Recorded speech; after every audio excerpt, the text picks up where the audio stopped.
everybody. My name's Rachel O'Connell and I'll be your chair for committee. I'm leading the advisory panel on water security.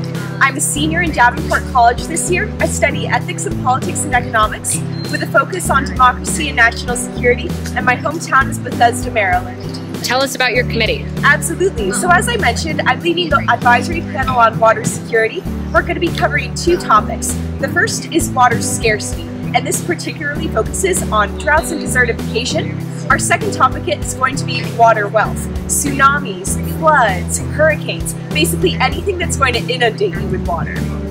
What advice would you give delegates as they prepare for the conference? Absolutely. My biggest piece of advice is read the topic guide. It is long. I know it is long, but it will give you everything that you need. Additionally, just find some quirky facts about your country.